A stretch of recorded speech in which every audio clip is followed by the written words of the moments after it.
Hello everyone, welcome back to my channel.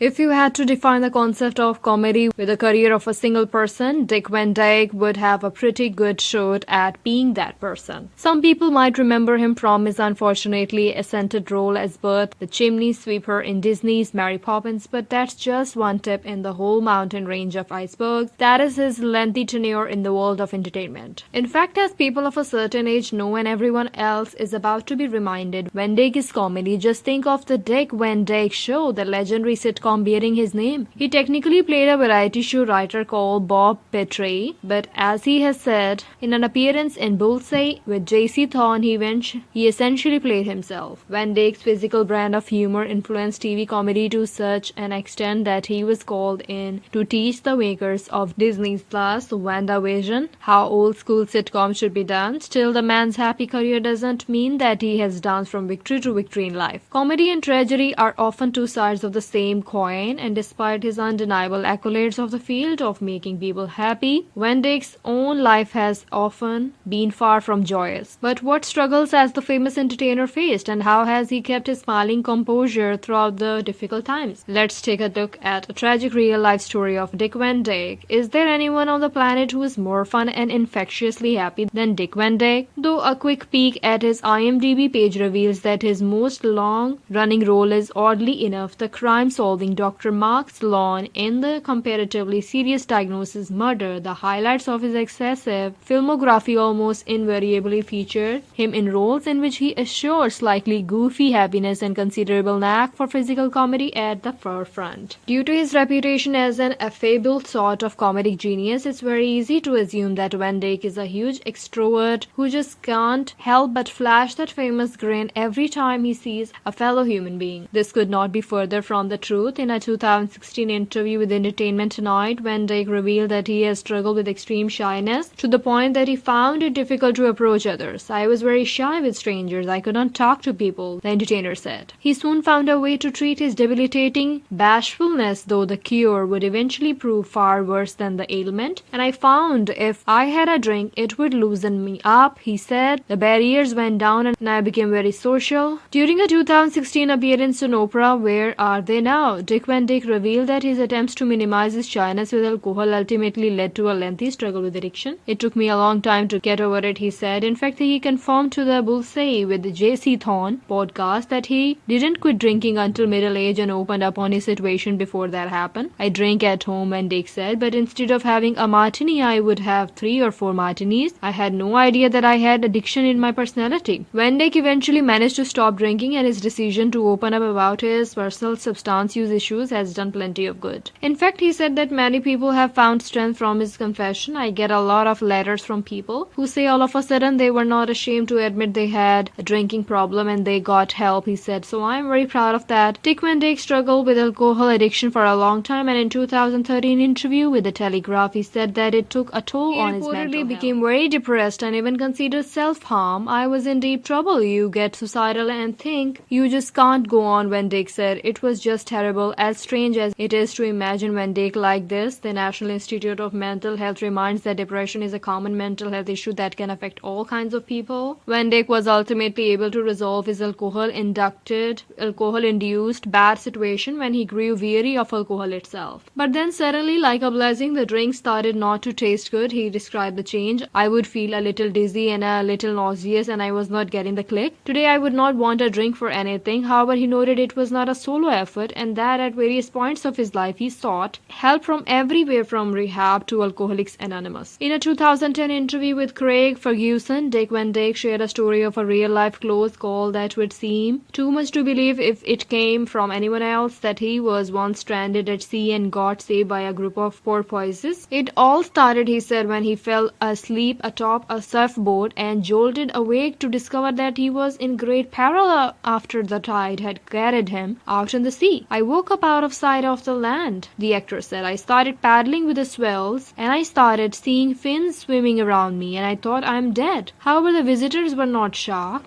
They turned out to be porpoises, and they pushed me all the way to shore. To be fair, the primary source for the porpoise story appears to be Van Dyke's own account, so it would possibly be a good idea to enjoy it with a pinch of salt. Still, as today notes, dolphins at least have been known to aid the occasional surfer in peril, so who knows? After all, if there's one guy who would avoid certain death thanks to a whimsical chance encounter with the pod of sea mammals, it would probably be Van Dyke. Dick Van Dyke said in 2010 that porpoises once saved him from the open ocean, and the only few years later he had another, far less poetic brush with death. On August 2013, the entertainment legend's official Twitter account posted an image of an utterly destroyed Jaguar sports car accompanied with the text, "Use Jack for sale, real cheap." This was not just a strange little social media joke. According to The Guardian, the then 87-year-old Van Dyke had indeed been driving on Route 101 in California when suddenly his sports car caught fire. The actor managed to pull up safely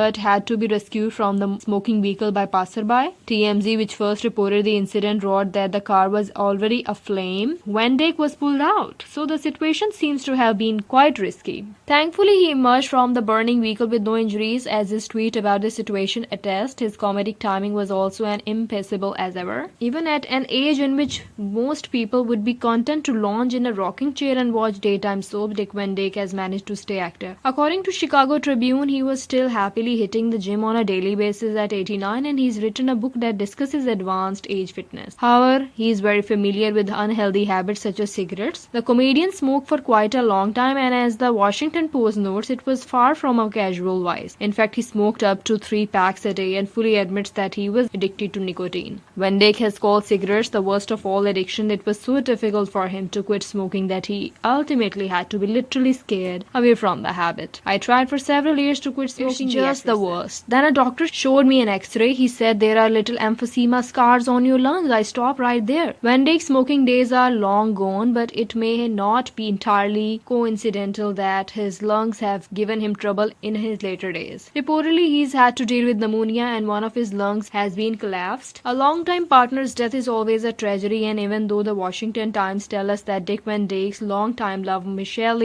Triola, also known as Michelle Triola Marvin, died in 2009 at a fairly advanced age of 76, that virtually middle age for the long-lived Van Dyke. As The Guardian notes, Triola and Van Dyke were together for a long time, though Triola's better-known relationship is arguably her 6-year one with Lee Marvin. Triola never married either Marvin or Van Dyke, though she did take Marvin's name. This ended up making legal history after they separated in 1970 and Marvin stopped his agreed payments to her. The ensuing lengthy legal battle established the concept of palimony, divorce payments in case of unmarried couples who live together but break up, per Cambridge Dictionary. Triola's death was hard for Van Dyke for more than just the obvious reasons. He had just lost his ex-wife to cancer in 2008 and thought he had an idea what the end result of Triola's lung cancer diagnosis would be. He was determined to remain confident that there was a chance she would survive, at least on the outside. When she asked if she was going to die, I pretended I didn't know. The hardest acting I had ever done, Van Dyke said. Imagine having a strange neurological disorder that causes you no end of discomfort and that no one seemed to be able to properly diagnose. Now imagine having to live with it for a whopping 7 years, and you have an idea of what Dick Van Dyke went through. For Entertainment Tonight, the actor's condition consisted of a strange heartbeat-like sound inside his head, and none of the numerous treatments and tests he had gone through managed to solve the problem. Over the years, it got so bad that it severely affected his ability to function due to the sheer fatigue it caused. In 2013, Van Dyke revealed the situation when he took to Twitter to crowdsource solutions to his mystery ailment. "My head bangs every time I lay down," he said. He wrote, "I have had every test come back that I am perfectly healthy. Anybody got any ideas?" This openness may have led to a breakthrough because a few weeks after his initial tweet, his Twitter account posted that his throbbing head was finally solved, and that the root cause of the problem was his famous smile. "It seems that my titanium dental implants are the cause of my head pounding," Van Dyke wrote. Has anyone else experienced this? Thanks for all of your replies. Not all tragedies in a personal life necessarily happen to them. Sometimes bad behavior can lead to tragedy, like when Dick Van Dyke had an affair that ended his marriage with Margie Willett per Country Living. In 1972, Van Dyke and Willett were both treated for addiction, he to alcohol, she to prescription drugs. Van Dyke later told The Guardian guardian that he feels this was a sign of even bigger trouble since he led the high life of a famous star and she had little interest in such matters. Our addictions were symptomatic of deeper problems in our relationship and we were drifting apart, he said. Unfortunately, he decided to deal with this by starting an affair with Michelle Triola, who worked for his agent and was a former actress herself. I was involved with a woman other than my wife, when Dyke wrote in his memoir. It was unbelievable. I was writing in guilt. By 1976, I had to do something. I had to be honest. Said honesty was the final nail in the coffin of their marriage, seeing as Willett and Van Dyke decided to live apart and eventually divorced in 1984. Still, while their relationship ultimately ended because of his infidelity, Van Dyke says that Willett's illness and death in 2008 took a heavy toll on him. Even though we were long divorced, with her death I lost a part of myself, he has said. In 1987, Jessica Van Dyke, Dick's 13-year-old granddaughter by his son Kristen Van Dyke, was living in Cleveland, Ohio with her mother and stepfather. On March 30, sick with the chicken pox, she tried to treat her symptoms with aspirin. Her conditions grew worse and she started vomiting, which her family took as another symptom. But when Jessica became delirious 3 days later, she was rushed to the hospital where she was diagnosed with Ray's syndrome. Ray's syndrome is a rare disorder that can develop while recovering from a viral infection like chickenpox. According to the NIH, the cause is unknown, but there may be a link to aspirin use in younger people. The condition results in fat accumulation in the body's organ, which particular pressure put upon the brain. There is no cure and treatment is based on preventing or mitigating brain damage. Jessica died several days after being diagnosed with Ray's syndrome. Besides her grandfather, she was survived by her father, mother, stepfather, and 2 siblings. Thanks for watching, everyone. Please like, share, comment, and subscribe.